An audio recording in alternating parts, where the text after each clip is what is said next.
Shalom, selamat pagi Bapak Ibu yang dikasihi Tuhan. Berikut saya akan membacakan Warta Jemaat GKP Jemaat Jatiranggon Minggu 22 November 2020. Majelis Jemaat GKP Jemaat Jatiranggon mengucapkan selamat hari Minggu, selamat mengikuti kebaktian online pada minggu ini. Kebaktian online Minggu 22 November 2020 akan dilayani pelayan firman Pendeta Debbie Wardianti SSI. Organis Bapak Ferdian Immanuel. Pemandu pujian Ibu Sri Yati Mariam Karel dan Ibu Diane Noron. Live streaming Bapak Lukas Ferdinand Tobing. Tuhan Yesus memberkati pelayanannya. Kebaktian kategorial secara daring atau online.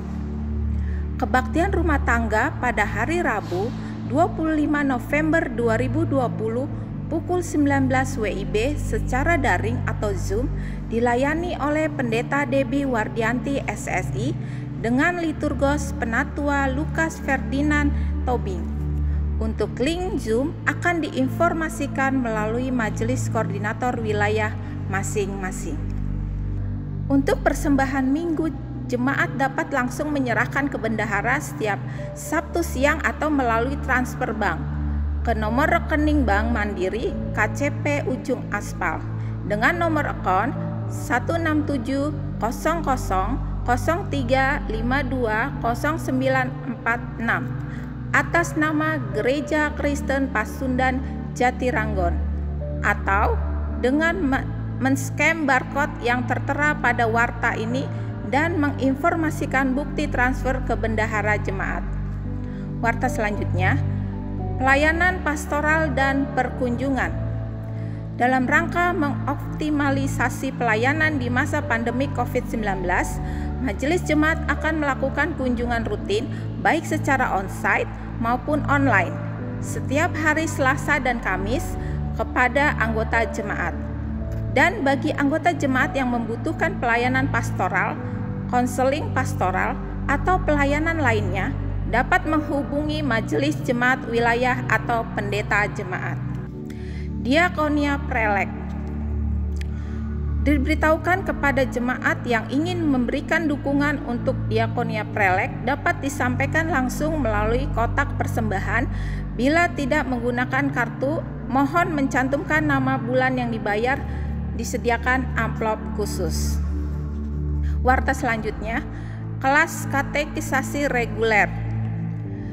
Akan dibuka kembali kelas katekisasi reguler pada bulan Januari 2021 bagi anggota jemaat yang putra-putrinya telah duduk di kelas 3 SMA atau berusia 17 tahun dapat mengikuti kelas katekisasi reguler dengan mengambil formulir katekisasi reguler pada majelis jemaat atau sekretariat gereja setiap hari kerja pukul 9 WIB sampai dengan pukul 16 WIB. Pelayanan sakramen baptisan kudus. Akan dilaksanakan pelayanan sakramen baptisan kudus anak dan dewasa pada hari Minggu 20 Desember 2020. Bagi Bapak Ibu yang ingin membaptiskan putra-putri dapat mengambil formulir permohonan pelayanan sakramen baptisan anak pada majelis jemaat atau sekretariat gereja setiap hari kerja pukul 9 WIB sampai pukul 16 WIB. Mengingat situasi dan kondisi dalam masa pandemi saat ini dan juga untuk persiapan protokol kesehatan, maka untuk pendaftaran pelayanan sakramen baptisan anak dan dewasa dibatasi hingga pada tanggal 6 Desember 2020. Warta selanjutnya, restrukturisasi pengurus Komisi Pemuda Remaja GKP Jemaat Jatiranggon periode 2020-2022. Dalam rangka pengoptimalisasian pelayanan di Komisi Pemuda Remaja dan berdasarkan hasil rapat Komisi Pemuda dan Majelis Koordinator Pemuda Remaja serta rapat Majelis Jemaat, pada tanggal 6 November 2020, maka susunan pengurus Komisi Pemuda Remaja periode 2020-2022 adalah nama-nama tertera di warta. Adapun untuk peneguhan pengurus Komisi Pemuda akan dilaksanakan pada tanggal 6 Desember 2020. Untuk itu, mohon dukungan doa dari jemaat. Demikianlah warta jemaat yang dapat kami sampaikan pada minggu ini. Kami tetap menghimbau untuk tetap tenang dan menjaga kondisi kesehatan kita semua. Warta jemaat ini beserta laporan keuangan dapat dilihat atau diunduh melalui WA Group wilayah-wilayah masing-masing, atau dapat menghubungi Majelis Jemaat GKP Jemaat Jati Ranggon dengan nomor-nomor yang tertera di warta. Terima kasih. Bapak Ibu yang dikasihi Tuhan, diundang untuk berdiri. Mari kita bernyanyi dari Kidung Jemaat 454, baitnya yang pertama dan kedua, Indahnya Saat yang Teduh.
Bapak Ibu Saudara yang Tuhan Allah kasihi, kebaktian ini berlangsung dalam nama Allah Bapa, Anak, dan Roh Kudus.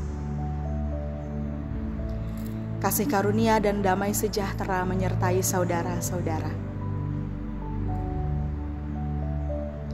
Bapak Ibu Saudara, nas pembimbing dalam kebaktian minggu ini diambil dari Yehezkiel pasal 34 ayat 15 hingga ayatnya yang ke-16. Beginilah firman Tuhan. Aku sendiri akan menggembalakan domba-dombaku dan aku akan membiarkan mereka berbaring. Demikianlah firman Allah. Yang hilang akan kucari, yang tersesat akan kubawa pulang, yang luka akan kubalut, yang sakit akan kukuatkan, serta yang gemuk dan yang kuat akan kulindungi. Aku akan menggembalakan mereka sebagaimana seharusnya.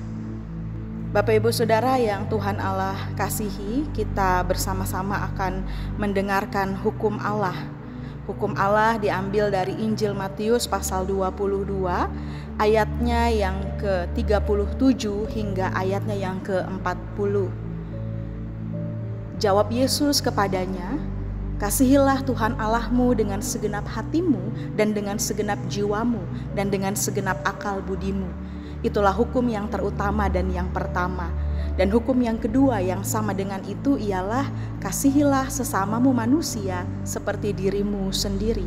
Pada kedua hukum inilah tergantung seluruh hukum Taurat dan kitab para nabi.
Bapak Ibu Saudara yang dikasihi Tuhan, kita akan bersama-sama menyatakan pengakuan dosa kita di hadirat Allah Bapa.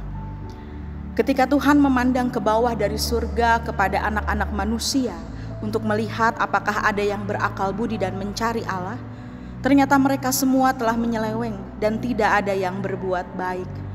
Tuhan melihat betapa besar kejahatan manusia di bumi dan segala kecenderungan hatinya selalu membuahkan kejahatan semata-mata.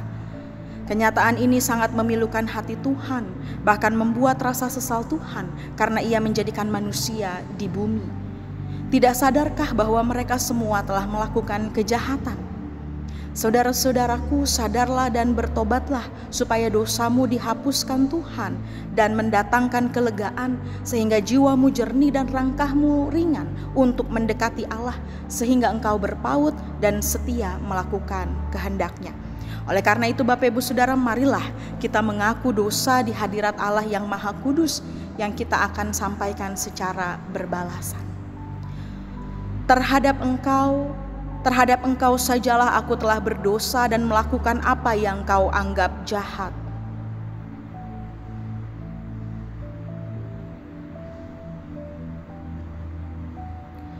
Aku merasa malu dan bernoda sebab aku menanggung aib masa mudaku.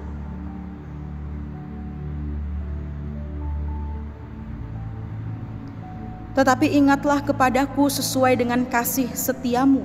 Bawalah aku kembali supaya aku berbalik, sebab Engkaulah Tuhan Allahku.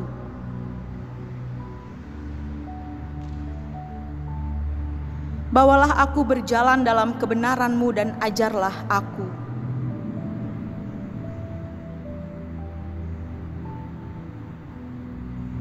Di dalam kesesakan kiranya Engkau memberi kelegaan kepadaku. Amin.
Bapak Ibu Saudara yang Tuhan Allah kasihi, dengarlah firman Tuhan yang berkenan untuk memberikan anugerah pengampunan bagi kita yang diambil dari Mazmur 103 ayat 8 hingga ayatnya yang ke-14.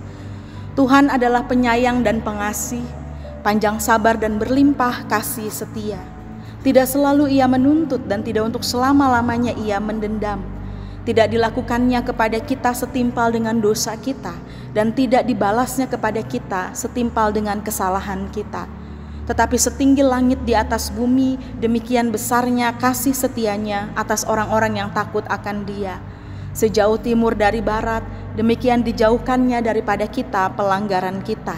Seperti Bapa sayang kepada anak-anaknya, demikian Tuhan sayang kepada orang-orang yang takut akan Dia, sebab Dia sendiri tahu apa kita. Dia ingat bahwa kita ini debu. Dalam nama Bapa dan Anak dan Roh Kudus, kami memberitakan kepada saudara-saudara semua yang dengan tulus ikhlas mengaku dosa di hadirat Allah, bahwa pengampunan dosa disediakan oleh Allah dalam anugerah Yesus Kristus. Amin.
Saudara-saudara, tiba saatnya bagi kita untuk bersama mendengarkan firman Tuhan. Namun sebelumnya mari kita bersatu hati di dalam doa. Kita berdoa. Sungguh kami bersyukur ya Tuhan untuk kasih setia dan kebaikan Tuhan bagi kami. Sehingga di sepanjang kehidupan kami terus merasakan pemeliharaan kasih Tuhan. Dan di dalam ungkapan syukur kami, pada hari ini kami anak-anak-Mu memberi diri untuk berbakti memuji memuliakan nama Tuhan. Bahkan pada kesempatan ini juga kami telah menyediakan hati dan pikiran kami untuk bersama-sama mendengarkan sapaan Tuhan melalui kebenaran firman-Mu yang sekiranya dapat memberikan kami kekuatan, keteguhan hati dan memantapkan langkah kami di dalam kami menjalani hari-hari kehidupan kami di sepanjang hari yang Tuhan anugerahkan bagi kami. Urapi kami dengan kuasa Roh-Mu yang kudus, agar kami dimampukan untuk mengerti akan firman-Mu dan dapat memberlakukannya dalam kehidupan kami hari demi hari. Hamba-Mu dalam kelemahan dan keterbatasannya sebagai manusia, biarlah Tuhan juga yang menopangnya. Sehingga setiap kata yang keluar dari mulut dan bibirnya semua boleh berasal daripada Tuhan, boleh berkenan di hadapan Tuhan, hingga pada akhirnya dapat menjadi berkat bagi jemaat Tuhan. Ampuni kami akan dosa dan kesalahan kami, agar kami layak untuk menerima sabda kebenaran firman-Mu. Di dalam Kristus Yesus firman Allah yang hidup, kami berdoa. Amin.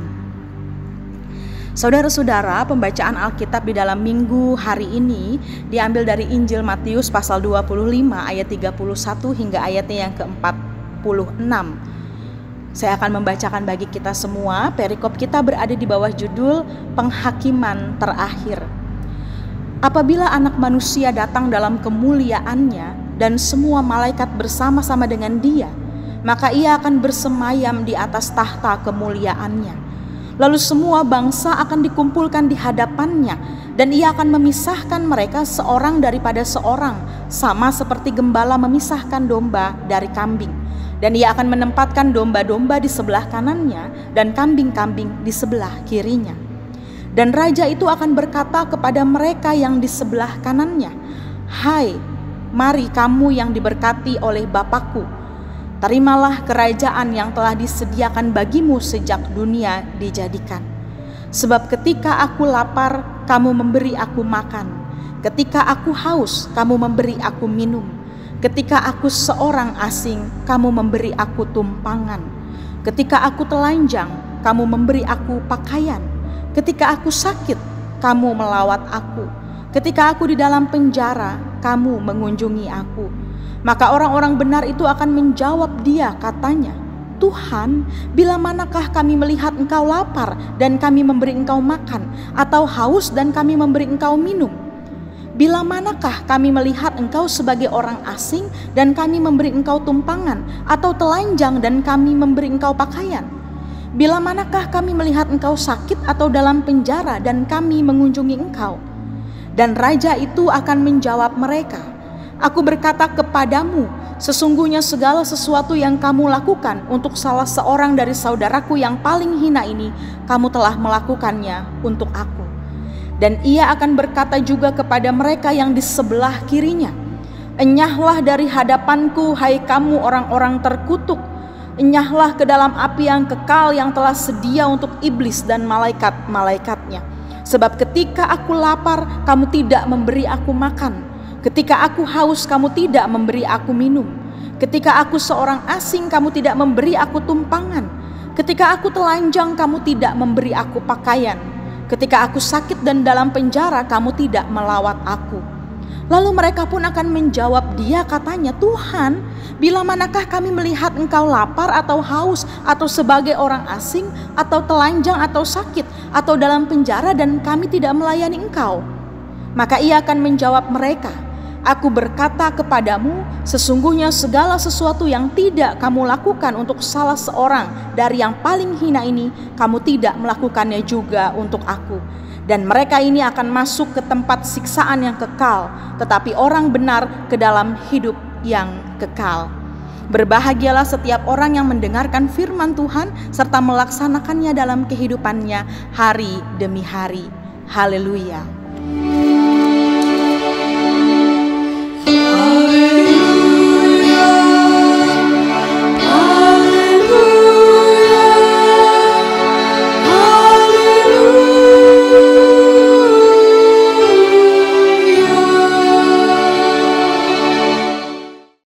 Saudara-saudaraku yang Tuhan Allah kasihi, pandemi mempengaruhi dan mengubah banyak hal.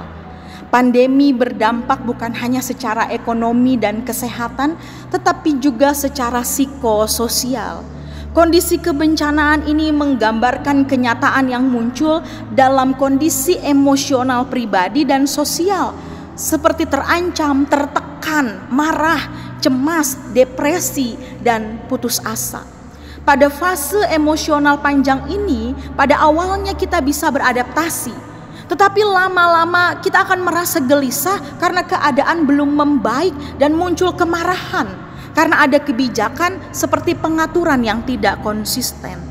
Juga didapati situasi keuangan yang mencemaskan karena ketiadaan tabungan atau pekerjaan, bahkan kemudian untuk memikirkan masa depan. Muncullah ketakutan, muncullah kekecewaan karena harus mengubah rencana hidup yang mereka sudah rencanakan sebelumnya. Bahkan akan menjadi keluhan psikologis awal yang awalnya biasa-biasa saja kemudian menjadi bertambah berat, sehingga muncullah emosi kekecewaan karena misalnya tidak ada bantuan yang sesuai dengan apa yang diharapkan, tidak siap untuk merubah keadaan kehidupan di tengah situasi pada saat ini, dan tidak bisa mengatasi tantangan. Dan kondisi ini Bapak Ibu Saudara bisa semakin berat, bahkan terutama di dalam kehidupan keluarga. Misalnya ada kekerasan dalam rumah tangga, ada pertengkaran besar yang terjadi terus-menerus, dan keluarga kemudian bisa mengalami stres. Bapak Ibu Saudara, Komisi Nasional Anti Kekerasan Terhadap Perempuan atau Komnas Perempuan bahkan mencatat bahwa kekerasan dalam rumah tangga atau KDRT terhadap perempuan meningkat selama pandemi. Dan itu diumumnya terjadi karena masalah ekonomi. Belum lagi intensitas pertemuan suami dan istri kemudian naik karena ada yang harus dirumahkan atau harus bekerja dari rumah. Dan itu kemudian mengakibatkan mudahnya terjadi gesekan antara suami dan istri. Ditambah lagi dengan adanya gaya hidup yang berubah saat pandemi, sehingga dapat merusak relasi antara suami istri atau orang tua dengan anak-anak, sehingga kerukunan, keharmonisan di tengah keluarga menjadi terganggu. Bahkan resiko kekerasan berbasis gender terhadap perempuan di Indonesia juga sangat mengancam pada situasi saat ini. Pandemi ini pun menyebabkan kasus kekerasan berbasis gender atau KBG meningkat. Ya salah satunya tadi kekerasan di dalam rumah tangga. Karena apa Bapak Ibu Saudara? Karena adanya kebijakan, ini salah satunya begitu ya. Adanya kebijakan untuk belajar di rumah yang mengharuskan perempuan, yang mengharuskan ibu mendampingi anaknya untuk belajar di rumah. Padahal banyak juga para perempuan sebagai ibu yang bukan hanya sekedar mendampingi anaknya, tetapi juga mereka bekerja. Sehingga mereka harus mengerjakan juga tugas kantor yang menunggu, bahkan juga tugas-tugas rumah tangga lainnya yang seringkali dibebankan memang kepada perempuan.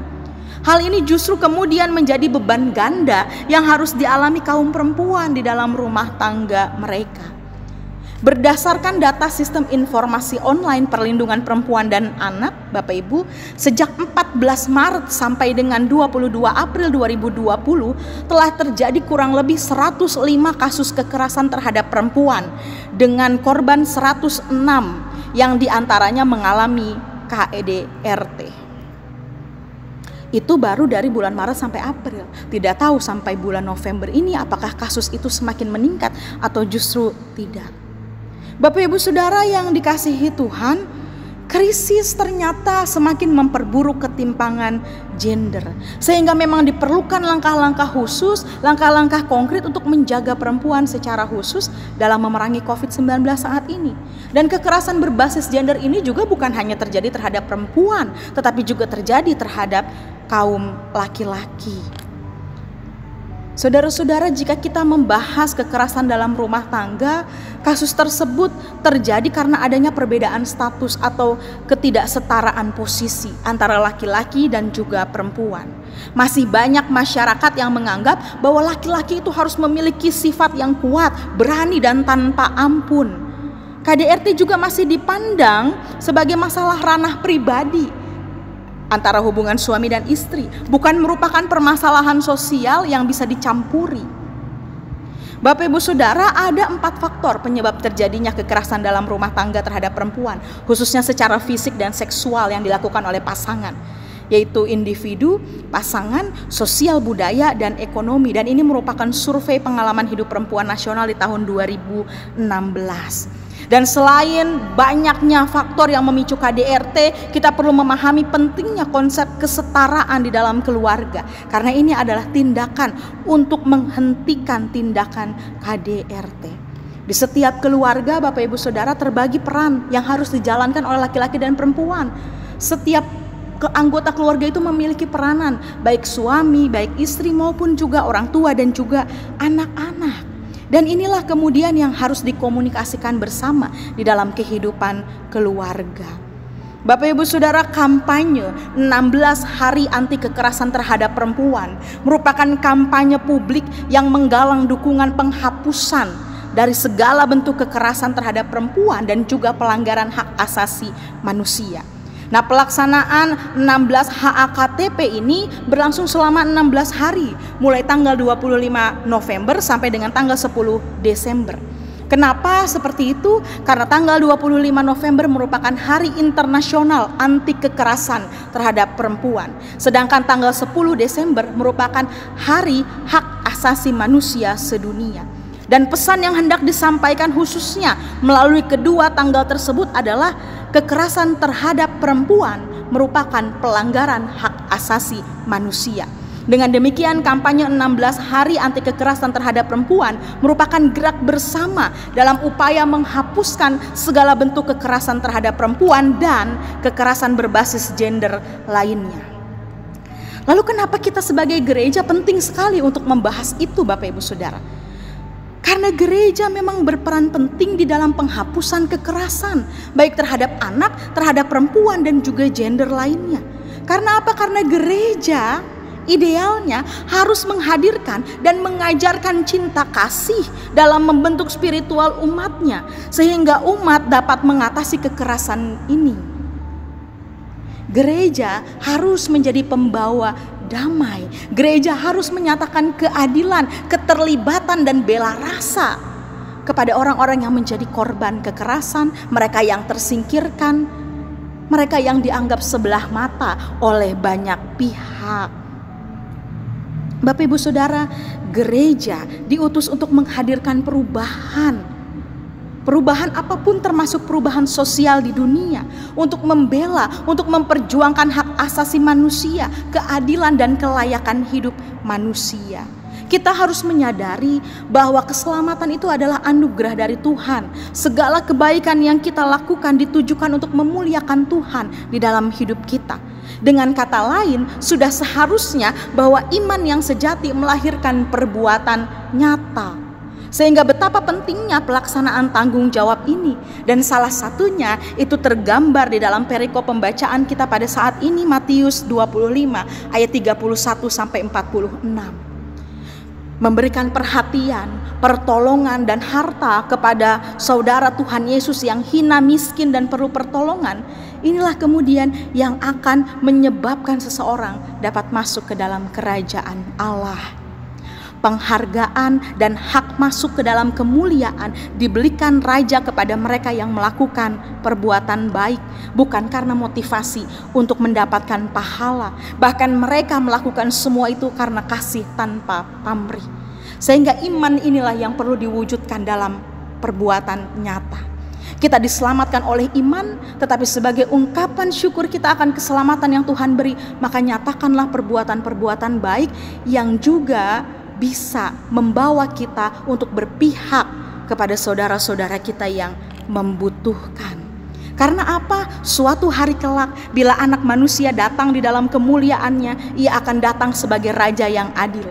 Ia akan memisahkan bangsa-bangsa menjadi dua golongan, seperti gembala yang memisahkan domba dan kambing.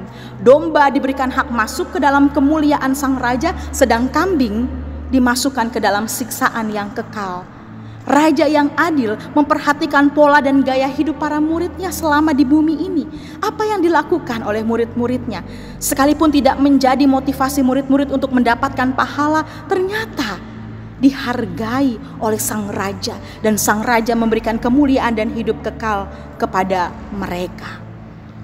Saudara-saudaraku yang dikasihi Tuhan, ketika kita menantikan pengharapan terakhir dalam kehidupan ini, kita diajak untuk menantikannya tidak dengan bersikap pasif, tetapi aktif. Terutama ketika kita menyatakan diri dan keberpihakan kepada mereka yang tersingkirkan, terpinggirkan, bahkan yang menjadi korban kekerasan. Etika sosial yang ditekankan dalam bacaan ini adalah kepekaan, rasa peduli terhadap penderitaan dan kebutuhan orang lain. Dengan demikian tentunya kebahagiaan dan damai sejahtera itu tidak berhenti hanya pada kita sebagai orang percaya saja, melainkan juga semua orang, termasuk mereka yang menderita. Bahkan melalui kepedulian terhadap penderitaan orang lain, itu bisa menjadi tolok ukur kepedulian kita terhadap Allah. Saudara-saudaraku, pada dasarnya semua orang merindukan dan mempunyai kebutuhan dasar, yaitu cinta. Tidak sedikit kebutuhan dasar ini tidak terpenuhi sehingga hidupnya terasa kosong, terasa hampa dan tidak berarti. Dan di dalam bacaan kita pada hari ini, Tuhan Yesus mengingatkan kita untuk peduli dan menunjukkan kasih kepada mereka, terkhususnya korban kekerasan. Seorang pengikut Kristus sejati pastilah memiliki kerinduan, jiwa yang kuat untuk berusaha secara maksimal melakukan hal-hal yang terbaik dalam menyenangkan hati Tuhan. Bagaimana caranya?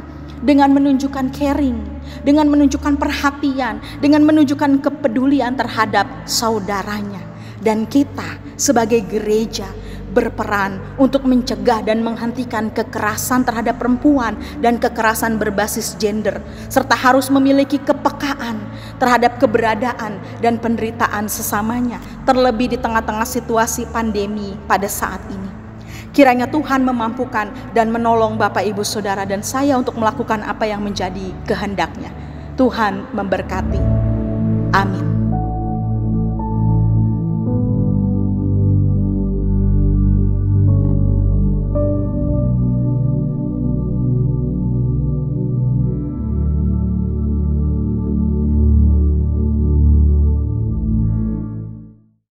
Marilah kita mengikrarkan pengakuan iman percaya kita bersama dengan gereja dari segala abad dan tempat. Kita berikrar. Aku percaya kepada Allah Bapa yang Maha Kuasa, Khalik langit dan bumi, dan kepada Yesus Kristus anaknya yang tunggal Tuhan kita, yang dikandung daripada Roh Kudus, lahir dari anak darah Maria, yang menderita di bawah pemerintahan Pontius Pilatus, disalibkan, mati dan dikuburkan, turun ke dalam kerajaan maut. Pada hari yang ketiga bangkit pula dari antara orang mati, naik ke sorga, duduk di sebelah kanan Allah Bapa yang Maha Kuasa, dan akan datang dari sana untuk menghakimi orang yang hidup dan yang mati. Aku percaya kepada Roh Kudus, gereja yang kudus dan persekutuan orang kudus, pengampunan dosa, kebangkitan daging, dan hidup yang kekal. Saudara-saudara yang Tuhan Allah kasihi, mari kita bersatu hati di dalam doa syafaat, dan di akhir doa kita akan bersama mengucapkan doa Bapa kami. Kita berdoa. Kami bersyukur kepadamu ya Allah untuk segala kebaikan dan kemurahan kasih-Mu. Engkau tetap mengasihi dan memelihara kehidupan kami sampai pada saat ini. Kami juga bersyukur kepadamu karena pada hari ini Engkau memperkenankan kami untuk berbakti walau jarak dan tempat memisahkan kami. Namun kami masih boleh memuji, memuliakan-Mu, membaca Alkitab dan mendengarkan firman kebenaran-Mu. Firman yang mengingatkan kami bahwa kami harus memiliki kepedulian dan kepekaan terhadap sesama kami. Kiranya sebagai gereja Tuhan, kami mampu hidup di dalam kebersamaan untuk menghadirkan kerajaan Allah yang penuh damai sejahtera, saling menolong dan menopang di dalam kasih, sehingga kami mampu untuk meminimalisir kekerasan yang terjadi di sekitar kami. Ya Tuhan, kami menyatukan hati pada saat ini di dalam syafaat kami. Kami hendak saling menopang. Kami berdoa untuk gerejamu dengan tugas panggilan pelayanan. Bagi para pelayan Tuhan, Engkau memberikan kekuatan supaya terus dimampukan mereka melakukan pelayanan terbaik kepada Tuhan di tengah-tengah situasi dan juga berbagai tantangan. Kami berdoa untuk seluruh anggota jemaat Tuhan, mereka yang berada dalam keadaan duka maupun suka. Kami berdoa bagi saudara-saudara kami yang sakit, Ibu Yongyani, Oma Marce Robot, Oma Siti Romlah, Ibu Inci Sutarsi, Oma Rusmiati Anirun, Ibu Isnarti, Ibu Fitri Boru Pardede, Bapak Rahmat Noron, Opa Yonatan Werata, Ibu Yuwanita Noron, Ibu Lili Rahmadi, Ibu Komalasari, Bapak Eli Horeb Sabajan, Ibu Suryamah Pangala, Bapak RB Budiono, Bapak Junaidi Tibin, Bapak Simon Siswantio, Ibu Anita Pondaah, Bapak Lingga Anirun, Adik Bogdan Okto Desnasius, Saudara Yulis Tiawan Peking, dan mungkin juga saudara-saudara kami yang lainnya yang sedang berada dalam keadaan sakit. Kami serahkan kepada Tuhan segala apapun usaha dan upaya yang mereka lakukan, dan biarlah Tuhan yang memberikan kesembuhan. Kami berdoa bagi mereka yang berbeban berat, dan biarlah Tuhan memberi kelegaan. Mereka yang berduka, Tuhan berikan sukacita dan pengharapan. Kami berdoa untuk orang tua kami yang berusia lanjut. Engkau memberikan kekuatan dan penghiburan bagi mereka. Kami berdoa untuk anggota jemaat Tuhan yang berulang tahun, baik ulang tahun kelahiran maupun ulang tahun pernikahan. Kiranya Tuhan terus memberkati dan memelihara mereka. Anak-anak kami yang masih harus belajar di rumah, yang hendak memulai ujian, biarlah Tuhan memberkati mereka dan masa depan mereka.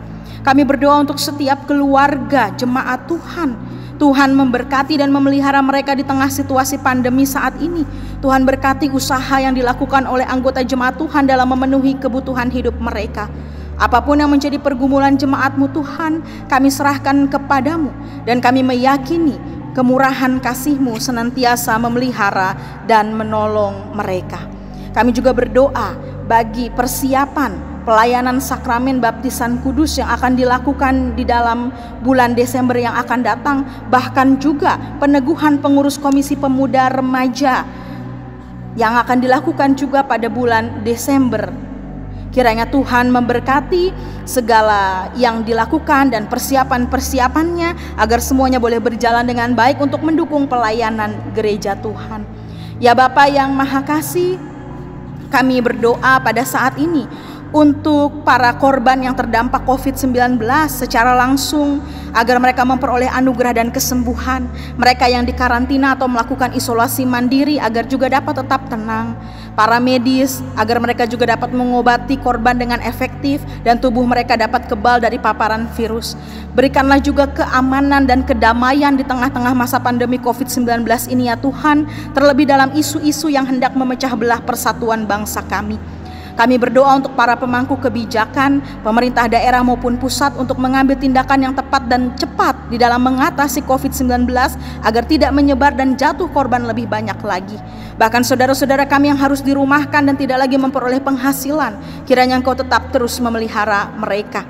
Mampukan kami seluruh masyarakat agar bersatu padu mengikuti himbauan pemerintah serta tetap tenang dan waspada untuk bisa menahan diri dan menerapkan pola hidup sehat. Karena kami yakin ya Tuhan, sesuai dengan waktu Tuhan yang indah semua akan berlalu. Kami akan hidup dalam kemurahan kasih-Mu. Maka ajarlah kami untuk tidak takut, ajarlah kami untuk tidak putus asa, ajarlah kami untuk tidak gelisah. Tetapi dengan berpengharapan kepada Tuhan, kami meyakini bahwa sukacita, kedamaian akan Tuhan nyatakan bagi kami dan kami dipulihkan. Ya Bapa yang Maha Kasih, ampuni kami agar kami layak di hadapan-Mu. Inilah doa dan seruan kami. Dengarkanlah dan berikanlah kami kesabaran dalam menanti jawaban Tuhan atas doa-doa kami. Doa ini kami naikkan hanya di dalam satu nama, Yesus Kristus Tuhan dan Juru Selamat kami yang hidup, yang telah mengajarkan kami bersama-sama berdoa. Bapa kami yang ada di surga, dikuduskanlah nama-Mu, datanglah kerajaan-Mu, jadilah kehendak-Mu di bumi seperti di surga. Berikanlah kami pada hari ini makanan kami yang secukupnya, dan ampunilah kami akan kesalahan kami, seperti kami juga mengampuni orang yang bersalah kepada kami. Dan janganlah membawa kami ke dalam pencobaan, tetapi lepaskanlah kami daripada yang jahat, karena Engkau yang punya kerajaan dan kuasa dan kemuliaan sampai selama-lamanya. Amin. Bapak Ibu yang dikasihi Tuhan, tibalah saatnya kita memberikan persembahan kita kepada Tuhan. Sebelumnya kita mendengarkan nats pembimbing yang terambil dari Kolose 3 ayat 17. Dan segala sesuatu yang kamu lakukan dengan perkataan atau perbuatan, lakukanlah semuanya itu dalam nama Tuhan Yesus, sambil mengucap syukur oleh Dia kepada Allah Bapa kita.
Mari kita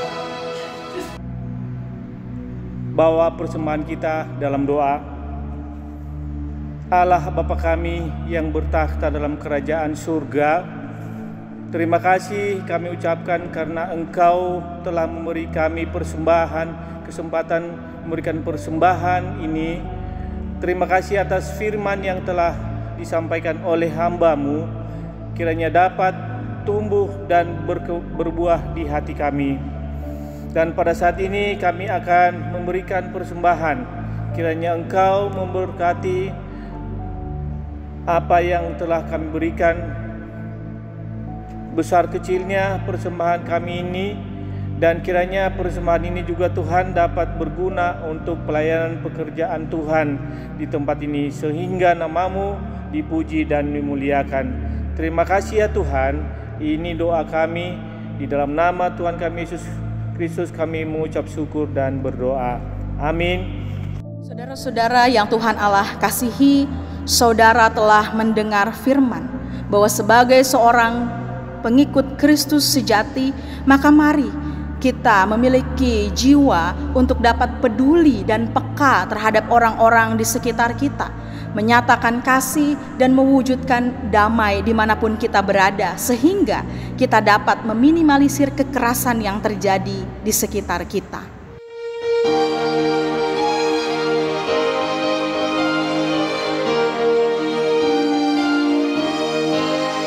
Jika padaku ditanyakan apa akan ku beritakan pada dunia yang penuh penderitaan, kan ku sampaikan kabar baik pada orang-orang miskin, pembebasan bagi orang yang ditawan, yang buta dapat penglihatan, yang tertindas dibebaskan. Sungguh tahun rahmat Tuhan sudah tiba, kerajaan Allah penuh kurnia, itulah rintah bagi isi dunia.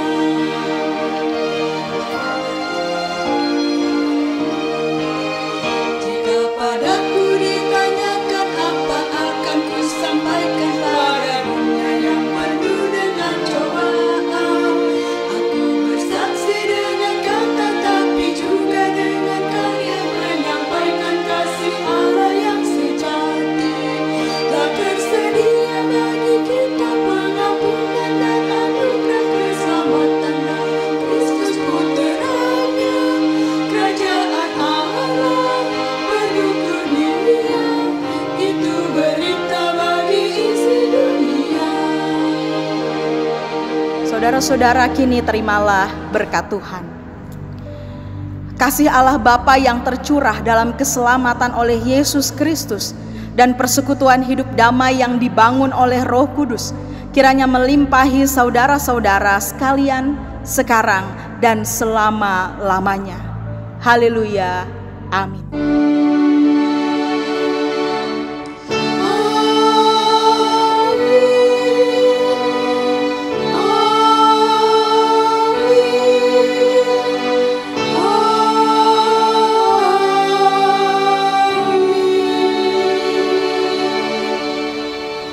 Selamat hari Minggu, Tuhan Yesus memberkati.